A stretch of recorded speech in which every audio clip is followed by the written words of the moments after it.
Di dalam Al-Quran, Allah memanggil nabi-nabi sebelum Nabi Muhammad dengan namanya. Wahai Adam, wahai Daud, bahkan nabi-nabi ulul azmi yang mendapat posisi tinggi di sisi Allah Subhanahu wa Ta'ala. Ya Nuh, ya Ibrahim, ya Musa, semua dipanggil dengan namanya. Namun ketika sampai kepada pribadi Nabi Muhammad SAW, Allah tidak pernah memanggil beliau dengan namanya, melainkan dengan gelar kehormatannya. Ya ayyuhan nabi, ya ayyuhar rasul. Wahai junjungan nabi, wahai junjungan rasul. Karena keunggulan, keagungan, ketinggian posisi Nabi Muhammad SAW dibandingkan nabi-nabi yang lain. Karena itu Allah juga melarang sahabat-sahabat Nabi dan umat Islam termasuk kita untuk memanggil nama Nabi Muhammad tanpa menggandeng dengan gelar kehormatannya, An-Nabi atau Ar-Rasul. La taj'alu du'a Ar-Rasul bainakum ka du'a ba'dikum ba'dha. Janganlah kalian memanggil nama Nabi Muhammad tanpa digendeng dengan gelar kehormatannya. Maka kita belajar untuk tidak pernah menyebut nama Nabi Muhammad kecuali digandeng dengan gelar kehormatannya. Nabi Muhammad Rasulullah.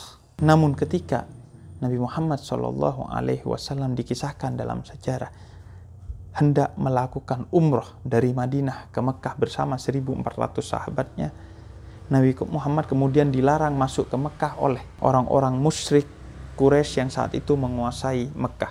Nabi Muhammad dan sahabatnya dihadang di satu tempat yang bernama Hudaybiyah. Maka kemudian Nabi Muhammad karena niatnya untuk melakukan umrah dan tidak pernah berniat untuk melakukan peperangan, kecuali beliau diserang terlebih dahulu, maka Nabi Muhammad melakukan perjanjian dengan orang-orang musyrik Mekah pada saat itu yang dipimpin utusannya oleh Suhail bin Amr dan Nabi Muhammad dipimpin oleh Nabi Muhammad sendiri. Maka terjadilah perjanjian Hudaybiyah yang poin-poinnya sangat merugikan umat Islam pada saat itu.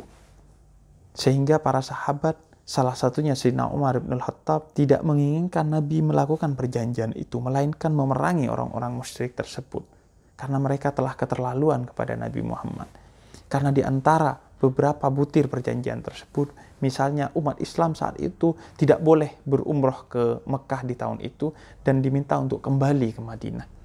Dan juga orang-orang musyrik yang kemudian bertobat dan masuk Islam pergi ke Madinah harus dikembalikan ke Mekah dan menjadi musyrik kembali.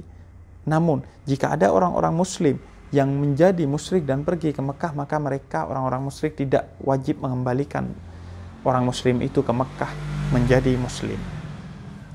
Oleh karena itu sahabat tidak ingin perjanjian itu terjadi dan memilih untuk memerangi orang-orang musyrik. Namun Nabi Muhammad tidak mau melakukan peperangan. Nabi Muhammad ingin terjadinya perdamaian, sehingga Nabi Muhammad menerima perjanjian Hudaybiyah. Tidak sampai di sana. Kemudian setelah butir-butir perjanjian itu ditulis, maka yang bertanda tangan atas perjanjian ini Suhail bin Amr, wakil orang-orang musyrik Mekah, dan Muhammad Rasulullah, wakil orang-orang muslim Madinah. Namun kata Suhail bin Amr, kalau aku meyakini engkau sebagai Rasulullah, maka aku akan menjadi muslim. Karena itu hapus gelar Rasulullah, karena bagi kami engkau bukan utusan Allah. Sayyidina Ali tidak mau menghapus gelar Rasulullah di dalam perjanjian tersebut. Karena Sayyidina Ali mengagungkan Nabi Muhammad dan dilarang oleh Allah untuk menghapus gelar Rasulullah, untuk memanggil nama Nabi Muhammad hanya dengan namanya.